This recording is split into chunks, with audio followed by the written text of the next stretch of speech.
नमस्कार छात्राओं। पिछले वीडियो में हमने परिवार की उत्पत्ति से संबंधित कुछ सिद्धांतों को समझा था।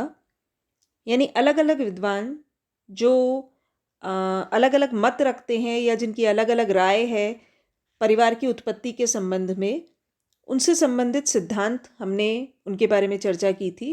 शास्त्रीय सिद्धांत समझा था, यौन साम्यवाद के सिद्धांत और एक विवाह के सिद्धांत की हमने पहले बात की थी।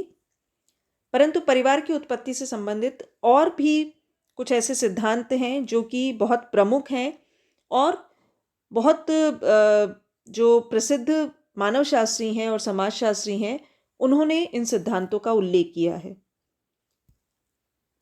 आज हम बात करेंगे मातृ सत्तात्मक सिद्धांत की।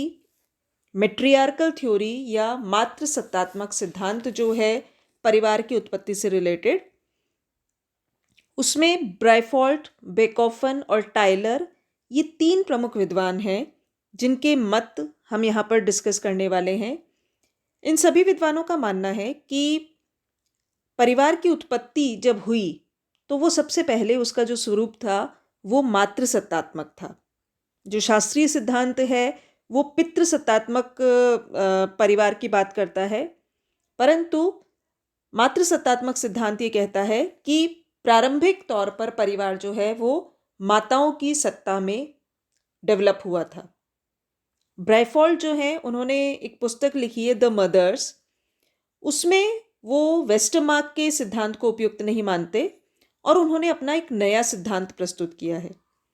वो ये भी स्वीकार नहीं करते कि आदिवासी पुरुष जो थे उनमें ईर्ष्या की भावना थी या एकाधिकार की प्रवृत्ति थी, जैसा कि वेस्टरमार्क मानते हैं। और वेस्टरमार्क कहते हैं कि इस एकाधिकार की प्रवृत्ति के कारण एक विवाह प्रथा का जन्म हुआ। परंतु ब्राइफॉल्ट कहते हैं कि कई आदिवासी समूह ऐसे हैं जिनमें समूह विवाह का प्रचलन था। यदि उनमें ईर्ष्या की प्रवृत्ति होती तो यह संभव नहीं हो सकता था कि समूह की सभी स्त्रियां किसी भी पुरुष के साथ में संभोग कर सकें। ब्राइफॉल्ट ने मातृसत्तात्मक एवं मातृवंशीय परिवारों का उदाहरण दिया है और उन्होंने ये बताने का प्रयास किया है कि आरंभ में यौन संबंध बहुत अधिक निश्चित नहीं थे। अर्थात स्त्री और पुरुष की तुलना में स्त्री और पुरुष के जो यौन संबंध थे उनमें निश्चितता नहीं थी, परंतु ये निश्चित था कि कोई बच्चा जो है वो किस स्त्री द्वारा जन्म दिया गया है। पिता की जानकारी होना मुश्किल था, परंतु माता की जानकारी थी। यही कारण है कि स्त्री और पुरुष की तुलना में माता और पुत्र के संबंध जो हैं वो अधिक घनिष्ठ थे। दूसरी ओर ये भी होता था कि पुरुष जो हैं वो, क्योंकि शिकार की खोज में बहुत दूर चले जाते थे, कई बार ऐसा भी होता था कि वो स्थान अगर भूल जाए, क्योंकि इतने कोई लैंडमार्क उस वक्त हुआ नहीं करते थे, तो वो लौट कर भी नहीं आ पाते थे। ऐसी स्थिति में संतान के पालन पोषण का भार भी माता पर ही आ जाता था। पहली बात तो ये कि बच्चा सिर्फ अपनी माँ को जानता था, पिता को नहीं जानता था। और कुछ केसेस में अगर वो पिता को जानता भी था तो अगर वो शिकार के चक्कर में या किसी और वजह से दूर चला जाए तो उसके पालन पोषण की पूरी जिम्मेदारी माता पर थी। यही कारण है कि परिवार में माता का अधिकार और महत्व बढ़ता गया। माता और संतान की जो जो भी आवश्यकताएं थी वो माता की जिम्मेदारी उस वक्त हुआ करती थी और स्त्री ने धीरे धीरे अपनी मूल प्रवृत्तियों का अनुकरण करते हुए पुरुष पर विजय प्राप्त की और पुरुष अपने यौन स्वार्थों के कारण परिवार का हिस्सेदार बन गया। यानी जो मेजर जो रोल था वो महिला का था और पुरुष उसके सबॉर्डिनेट था। ब्राइफॉल्ट का मानना है कि मानव परिवार तो है ही, कुछ पशु परिवार भी प्रारंभिक रूप से ही मातृसत्तात्मक हैं। बेकोफन और टाइलर भी जो हैं वो भी ब्राइफॉल्ट के सिद्धांत के समर्थक हैं।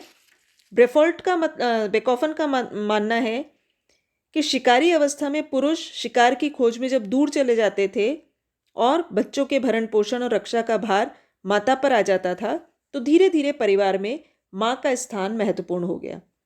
यही कारण है कि पहले परिवार मातृसत्तात्मक थे, उसके बाद मातृसत्तात्मक और पितृसत्तात्मक का मिश्रण हुआ और बाद में पितृसत्तात्मक परिवार अस्तित्व में आए।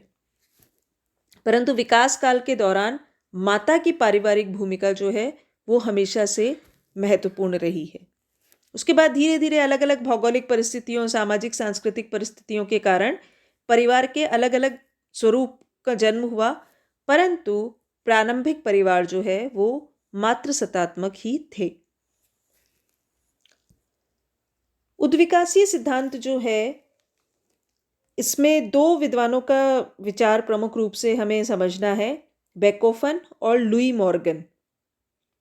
इन दोनों विद्वानों ने ये माना है कि परिवार जो है वो अलग अलग स्टेजेस में, उसकी अलग अलग अवस्थाएं रही है और उनमें परिवार का धीरे धीरे विकास हुआ है। यानी परिवार के स्वरूप का विकास एकदम से नहीं हुआ। प्रारंभिक अवस्था, द्वितीय अवस्था, तृतीय अवस्था से होते हुए परिवार वर्तमान स्वरूप में पहुंचा है। तो पहले हम बेकोफन के विचारों की चर्चा करेंगे। बेकोफन ने परिवार के उद्विकासीय क्रम को प्रस्तुत किया है। वो 4 स्टेजेस में इसकी बात करते हैं। पहली स्टेज या प्राथमिक अवस्था में वो कहते हैं कि इस स्टेज में मानव का पारिवारिक जीवन अनिश्चित था और शिथिल था। इस समय कामाचार की स्थिति थी और पति पत्नी के संबंध दृढ़ नहीं थे, बल्कि माता और पुत्र के संबंधों में स्थिरता और निश्चितता अधिक थी। वही वजह है क्योंकि वो पिता से अनभिज्ञ थे और पिता उनसे दूर रहते थे और समूह के सभी पुरुषों में से संरक्षण की अपेक्षा की जाती थी।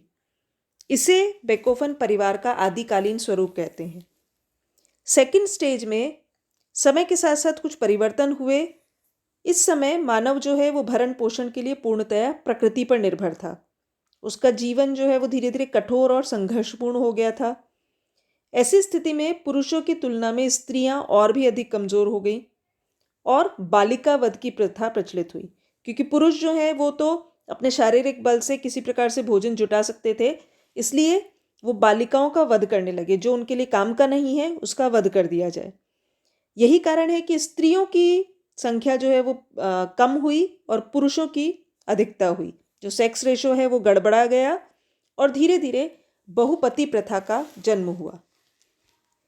जीविकोपार्जन के साधनों की कमी के कारण स्त्री जो है वो अपने भरण पोषण के लिए पुरुषों पर आश्रित हो गई और बहुपति विवाही परिवार को बल मिला। तीसरी स्टेज में बेकोफन कहते हैं कि जब मनुष्य ने कृषि अवस्था में पदार्पण किया और जीवन यापन के साधनों में वृद्धि हुई, तो धीरे धीरे बालिका वध कम हुआ। उसकी एक वजह यह भी थी कि कृषि के लिए पुरुष को श्रम की आवश्यकता होती थी और इस शक्ति को जुटाने के लिए पुरुष कई महिलाओं से विवाह करने लगे। यानी स्त्रियों की संख्या बढ़ानी जरूरी थी क्योंकि उन्हें लेबर की आवश्यकता थी। अब वो लेबर उन्हें फ्री में मिल जाए, इसके लिए पुरुष कई स्त्रियों से विवाह करने लगे। भोजन, वस्त्र और मकान की सुविधा मात्र से ही पुरुष को श्रम के लिए पत्नियों को इजीली वो अफोर्ड कर सकते थे और धीरे धीरे अधिक स्त्रियां रखना सामाजिक प्रतिष्ठा और ऐश्वर्य का भी प्रतीक माना जाने लगा। यही कारण है कि इस स्टेज में आते आते बहुपति विवाह की जगह बहुपत्नी विवाह प्रथा का प्रचलन हुआ।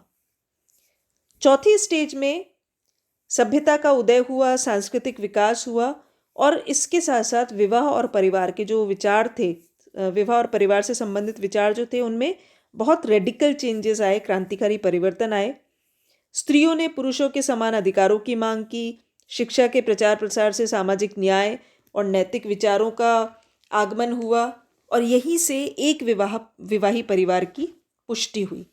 यानी यहाँ पर आकर एक विवाही परिवार हम देखते हैं। तो इस प्रकार बेकोफन 4 स्टेजेस में परिवार के विकास को समझाते हैं। उन्होंने विश्व के अनेक आदिम समाजों का अध्ययन किया था और धीरे धीरे इस निष्कर्ष पर वो पहुंचे। उद्विकासीय सिद्धांत में दूसरा जो प्रमुख नाम है वो लुई मॉर्गन का आता है।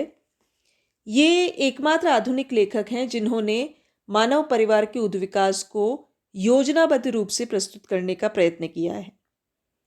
यह योजना पूर्णतः वर्गात्मक संबंध पर आधारित है और इसकी खोज मॉर्गन ने स्वयं की थी।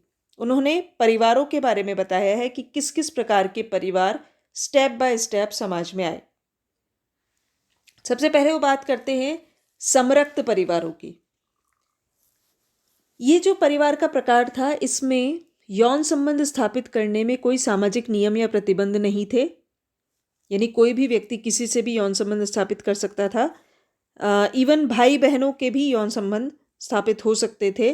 कोई भी प्रतिबंध नहीं था। यहाँ पर समरक्त परिवार विकसित हुआ, यानी एक ही परिवार के जो सदस्य हैं वो आपस में यौन संबंध स्थापित करते और अपने आगे वाली पीढ़ी को जन्म देते। ये बात सिद्ध करने के लिए मॉर्गन ने पॉलिनेशियाई समाज जो है उसका उल्लेख किया है। पॉलिनेशियाई समाज बहुत प्राचीन है और यहाँ पर वही जो हमने पहले भी बात की थी कि निश्चित अर्थ वाले शब्द कम है। प्रत्येक शब्द से कई संबंधों को संबोधित किया जाता है। एक ही शब्द संज्ञा से पिता की उम्र के सभी लोगों को संबोधित किया जाता है, दादा की उम्र के सभी लोगों को संबोधित किया जाता है, माता की उम्र के सभी लोगों को संबोधित किया जाता है। इसी प्रकार से इनकी संतानों में भी नाम भेद का भाव है। सभी बच्चों को एक ही नाम से पुकारा जाता है। तो ये समरक्त परिवार सबसे पहली स्तर पर देखे गए। उसके बाद आए समूह परिवार। ये ऐसे परिवार हैं जिसमें सामूहिक विवाह का प्रचलन था। यानी इसमें एक परिवार के सभी भाइयों का विवाह दूसरे परिवार की सभी बहनों से होता था। इसमें प्रत्येक व्यक्ति सभी स्त्रियों का पति होता था और प्रत्येक स्त्री सभी पुरुषों की पत्नी। इसकी पुष्टि करने के लिए मॉर्गन ने वर्गात्मक व्यवस्था से यह तर्क दिया कि अधिकांशतः एक समूह का कोई पुरुष किसी एक पीढ़ी विशेष के अन्य समूह की सभी स्त्रियों के लिए एक ही शब्द संज्ञा काम में लेता है, जो कि वो अपनी पत्नी के लिए प्रयुक्त करता है। यानी जिस नाम से वो अपनी पत्नी को पुकारता है, उस समूह की सभी स्त्रियों को वो उसी नाम से पुकारता है। इसी प्रकार एक स्त्री जो अपने पति को जिस नाम से पुकारती है, उसी नाम से वो सभी पुरुषों को पुकारती है। तो सेकंड स्टेज में समूह परिवार सामने आए। उसके बाद सिंडेस्मियन परिवार आया। इस अवस्था में एक व्यक्ति का विवाह एक स्त्री से होता था, परंतु वह परिवार में विवाहित सभी स्त्रियों के साथ यौन संबंध रख सकता था। यानी उसकी पत्नी एक ही होगी, लेकिन उसे सेक्सुअल रिलेशनशिप की छूट थी। मॉर्गन कहते हैं इसके बाद पितृसत्तात्मक परिवार आए। इसमें परिवार में पुरुषों का आधिपत्य स्थापित होने लगा। वो एक से अधिक पत्नियां रखने लगे और स्त्रियों को जो अधिकार हैं वो धीरे धीरे कम मिलने। लास्ट में एक विवाही परिवार आता है। ये उद्विकासीय क्रम में अंतिम स्तर है जो हम वर्तमान में अधिकांश समाजों में देख सकते हैं। इसमें एक पुरुष एक समय में एक ही स्त्री से विवाह करता है और वही एक विवाही परिवार कहलाता है। परंतु एक्चुअल में उद्विकासीय जो सिद्धांत है, इसका भी बहुत विरोध हुआ है। उसकी आलोचना इस स्तर पर भी की गई कि अलग अलग जो भौगोलिक, सामाजिक, सांस्कृतिक परिस्थितियां हैं, वहाँ पर अलग अलग प्रकार के परिवार रहे हैं। उन्हें सबको एक ही प्रकार से एक ही क्रम में समझना यह उचित नहीं है। एक और सिद्धांत की हम यहाँ चर्चा करेंगे, वो है मूलर लियर का सिद्धांत। मूलर लियर जो है वो भी जो परिवार की उत्पत्ति का इतिहास है उसे उन्होंने 3 चरणों में बांटा है, 3 भागों में बांटा है। उनका भी एक्चुअल में उद्विकासीय सिद्धांत के रूप में ही हम उसे देख सकते हैं। वो गोत्रकाल, परिवार काल और व्यक्तिगत काल की बात करते हैं। इसमें उन्होंने गोत्रकाल और परिवार काल जो है उनको पुनः 3-3 स्तरों में बांटा है, प्रारंभिक काल, मध्यकाल और उत्तरकाल। और उसके बाद उन्होंने व्यक्तिगत काल की बात की है, जो वर्तमान समय में तीसरा काल जो है वो व्यक्तिगत काल है। इसमें प्रजातांत्रिक परिवारों की स्थापना हो रही है। उनका मानना है कि जहाँ राज्य शक्तिशाली होता है वहाँ परिवार कमज़ोर होते हैं और स्त्रियों की दशा अच्छी होती है। जहाँ राज्य शक्तिशाली होता है वहाँ परिवार तो कमज़ोर होते हैं और स्त्रियों की दशा अच्छी होती है। जहाँ राज्य कमज़ोर होता है वहाँ परिवार शक्तिशाली हो जाते हैं और स्त्रियों की दशा अच्छी नहीं होती। बर्टन रसेल जो हैं उन्होंने भी मूलर लियर के सिद्धांत को समर्थन दिया है और उन्होंने कहा है जैसे जापान का अगर हम उदाहरण लें तो वहाँ राज्य शक्तिशाली है, परिवार कमज़ोर है और स्त्रियों की स्थिति मजबूत। दूसरी ओर भारत में राज्य इतना शक्तिशाली नहीं है, परिवार मजबूत है और स्त्रियों की स्थिति थोड़ी कम अच्छी है। तो कुल मिलाकर मूलर लियर के सिद्धांत को बर्टन रसेल भी सपोर्ट करते हैं और वो ये मानते हैं कि हम अभी व्यक्तिगत काल में हैं जिनमें एक प्रजातांत्रिक परिवार की स्थापना हो रही है। तो ये कुछ प्रमुख सिद्धांत हैं जिनके आधार पर हम अलग अलग विद्वानों की राय समझ सकते हैं परिवार की उत्पत्ति के संबंध में, परिवार के प्रारंभिक स्वरूप के संबंध में। इन सब के विश्लेषण से हम ये समझ सकते हैं कि कोई भी सिद्धांत जो है वो पूर्णतया सत्य नहीं है, परंतु सभी में सत्य का थोड़ा थोड़ा अंश अवश्य है। परिवार की किसी एक समय विशेष में उत्पत्ति नहीं हुई है, बल्कि इसका विकास हुआ है। यानी प्रारंभिक स्तर से वर्तमान स्तर पर समय, स्थान और समाज की भिन्नता के कारण वो अलग अलग रूप में विकसित हुआ है।